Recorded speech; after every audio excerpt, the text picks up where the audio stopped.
Hi, I had this Cornell Dublier decade resistance box for the longest. I must have gotten it in a ham fest or someplace. And it says here always measures 10 kilo ohm. And sure enough, when I tested it at the terminals, some ranges were fine, but on some ranges, especially 3 kilo ohm, it was always giving the reading of 10 kilo ohm.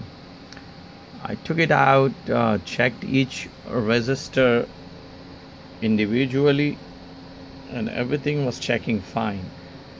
But when I would actually check at the terminals, I would find sure enough some ranges were incorrect and were giving the reading of 10 kilo ohm. I thought these are maybe bad contacts. Tried my deoxit and fatal lube, cleaned up everything, but to no avail. I still suspected the contacts, and I realized that randomly sometimes it would show the correct reading. And sure enough, after poking around and looking very closely, I found a cold joint.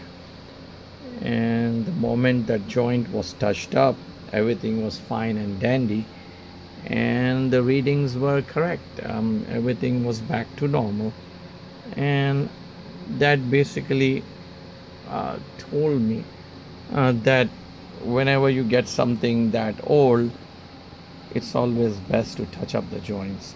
But these things are sometimes assembled by people, I believe, or somebody may have been tinkering with it at some point, and as a result something may have been loose.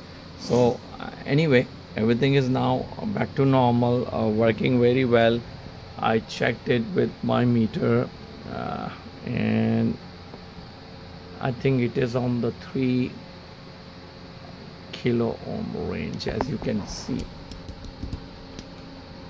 here, you can see almost like 0, and then 1 kilo ohm,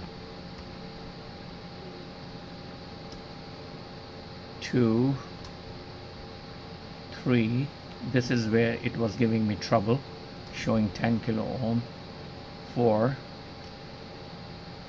5, 6, 7, 8, 9, almost 9, and then 10 kilo ohm. So now everything is back to normal. I'm very happy.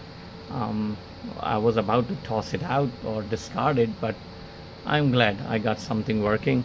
These are 10 watt resistors in there, and I'm sure one of these days I will really need to substitute a resistor, and this may come in handy. Good luck if you have something like this that you're working on. Thanks a lot for watching.